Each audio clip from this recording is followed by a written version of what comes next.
Alright, what's up guys? Addicting Air here with a new video. Today we're gonna be talking about the Sariel and Tarmiel banner. I'm probably not the first person making a video on this because they were already announced and it's pretty common news that the banner will be probably the same. So I'm just here to give my thoughts and, tell you guys if you should or should not summon. Okay? So first I think you gotta look at the units, right? If you don't know what they do, you've been living under a rock. Okay, so let me just tell you. We got Sariel here. He's got an AoE that does Sever. They buff Sever to do triple crit chance instead of double crit chance. With the when the units come out, this will be buffed.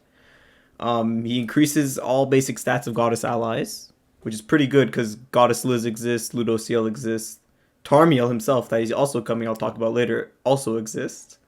So this is a really strong passive, and it will be pretty strong as long as they release new Goddess units, which we will see in the future, depending on how the anime depicts them and all that different kind of stuff. But there will be new Goddess allies to boost with this passive. Now, this Power Strike card he has, it's a single target, does more damage based on the resistance that the enemy has. Now, nobody knows what the percentage increase is. Is it worth, like, does it ever cap out? Or is it if they have, like, 300% resistance, he's just going to be doing, what, like, triple damage? No one knows how the multiplier works. But it does a lot of damage. Everyone knows that. It just does a lot of damage. Now, insane card, right? Apparently people use him with Blue Droll. That's what I've been seeing on JP. So if you have him, I guess Blue Droll would be good. Green Droll is fine as well. Honestly, it doesn't make that much of a difference. What makes him insanely good is his Grace. If a critical strike occurs, he ignores 50% crit defense. You guys, most people know that's watching this video, but if you didn't, there you go. So with this card, every time he's basically critting every time because he has like over 100% crit chance, and he's doing basically 50% more crit damage. Well, not 50% more damage, but he's ignoring their defense, right? So if they already had zero crit defense, then it will make that much of a difference. But it does a lot of damage. His AoE does a lot of damage. Now you're gonna want to probably gear him attack crit or HP crit. People have been doing that recently. As far as his linking partners, they're not that important. You can honestly use whoever you want. I don't think the resistance will make or break this character. For his ultimate, just a single target sever, pretty much. I think this is the same as Red Arthur, or maybe it's a better multiplier than Red Arthur's. Yeah, it is a better multiplier. Does a lot of damage. You'll crit most of the time, unless you get really unlucky and they're running like you try to go against a draw and there's like a 10% chance you don't crit. But this will crit. So basically a one shot. I don't know at 1-6, but I think at 2-6 or 3-6 are guaranteed to kill any unit, even type disadvantage. So that's Sariel. Interesting unit. Good CC, good stats. You guys can't really see the stats, but honestly, who cares? Good, decent lifesteal. Now let's move on to Tarmiel real quick. You guys should know what he does, how he's like. He is this depletes ultimate gauge move. This is based on attack, and what you want to build this guy is full defense because he decreases match HP by 200% of Gyro's defense. So you could get his defense up to like, let's say 15k, and you're decreasing everyone's max HP on the other team by 30k basically, which is pretty big depending on how you want to look at it. His Grace, he basically heals 150% of his defense. That's why you build him full defense gear. I actually don't know what else to say. I mean, he's a pretty straightforward character. His taunt is he makes everyone take decreased damage, and then he takes a percentage of the decreased damage. I think that's how it works. But he's a tank. Okay, that's all you need to know. He's a tank stall unit, most likely. He's just there to absorb damage, and then he's like control unit. That's what he's basically made for. His ult pretty much at 3-6 you'll probably one shot everyone because I think defense does ignore defense related stats because I think like resistance is just damage taken, right? But I think like a regular defense might be based on attack. I'm not sure, but does a lot of damage, so that's why you want to just build him all defense. But he has really high CC, but if you're building him full defense, you're kind of going to lose that kind of CC. Insane pierce rate, low crit damage, low crit chance. He's not there for the damage really. So these are the two characters. Just went over them kind of quickly in a quick 4 minutes.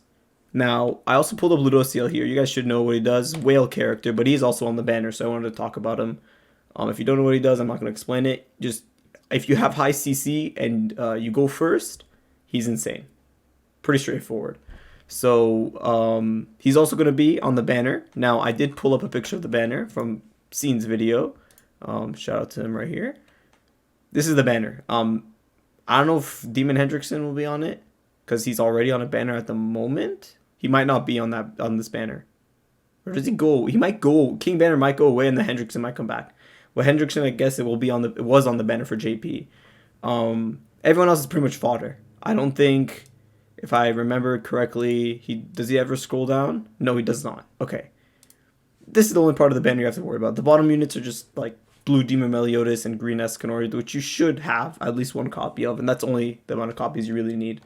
So, should you summon? Should you summon? That's everyone's question. That's what everyone addresses. That's what people are saying. Now, people are saying, from most YouTube videos that I have seen, to skip this banner. And I just want to give my thoughts on that, and if I agree or disagree. So, personally, even if you're free to play, in my opinion, as bad as the banner is, I think you should summon. I honestly think you should summon. Because the biggest reason is because they're guaranteed. If it was Ludociel, I would say definitely not, because he was not guaranteed on his banner, right? Every 600, you wouldn't get a guaranteed copy of Ludociel. It was pure chance, right, when you pulled on his banner. But Sariel and Tarmiel, you could guarantee either of them at 600 gems. Not 900, 600 gems. And you get a pity SSR at 300. So I think, in my opinion, especially because they're rate up, remember, rate up is huge. People discredit rate up. And you might say, this banner is only a 3% SSR rate. Well, that's because there's less junky SSRs in the banner.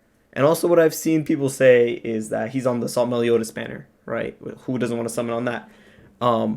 Personally, I don't want to summon on that because Meliodas himself is in rate up and everyone is basically, there's no featured units, right? I like to pull on featured units banner, except unless it's a festival, but I don't like Assualt Meliodas that much to summon on him. As good as his banner is, I already have Ludociel maxed out, so he's not that big of a deal to me. He is on this banner, though, so I would not want to pull him.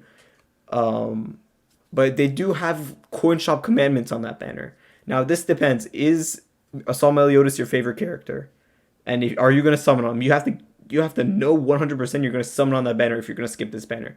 If you skip this banner and then decide, you know what, Assualt Meliodas isn't worth it, then you just lost yourself out on a guaranteed really good Archangel with a Grace. Remember, the Grace makes them even more valuable when they're rate up, because when you have them 6/6, they're at their max potential, because not because of their ultimate, but because of the link they can provide to another character. Even if they, like, some character like Green Small Diane will become insane because she can't die when she taunts, right? She'll have high defense and she'll keep healing the defense. So that's my opinion. Summon on it. I'm pretty sure even if you're a light spender, even if you're a whale, if you're a whale, well, definitely, why wouldn't you summon? But if you're free to play, I think you should summon. You get the guaranteed copy at 600 gems. You get the pity at 300. I only recommend one rotation and probably just pick up Sariel, but you might pull Tarmiel during the process, So, it's a really good banner. I think if they weren't guaranteed, I would definitely say skip. But because they're guaranteed, take it. Take whatever is guaranteed in this game. People love festival banners because they're guaranteed at 900, not because they have good units. Because there's some banners that have insane units. Like this new King banner was an insane banner, right, value-wise, but it didn't have a good unit.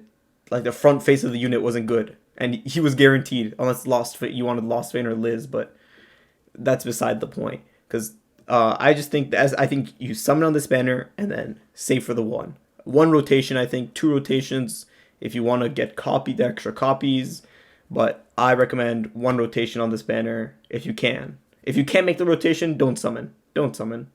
They're only good for the guarantee. Because I'm saying this because Ludociel was such a pain to get, right? During his banner, because he wasn't guaranteed, right? So every 600 he wasn't guaranteed, so you could go like 1,000 without getting him. I would definitely take this, even if he's on the race draw banner, which have low rates, but it is possible to pull. All of these are small chances to pull. It's a gacha game. There's options, But that's what I wanted to say. I'm rambling on too much. I don't want to make this video above 10 minutes. just fucking just summon. Just summon. If you have 600, summon. If you don't summon. Simple as that. They're worth it. I think they're definitely worth it. Sariel by himself is worth it if he was on a banner guaranteed. Now that both of them are on the banner and there's Ludo on the banner, I would say summon. Just go for it. Especially if you have like a 2-3 Ludo or 2-6 or 2-6 Ludo and you want to get him up, I would say summon. That's my opinion though. You can watch other people's YouTube videos and decide, but I think because they're guaranteed, you should summon. Thank you so much for watching, and I'll see you guys in the next video.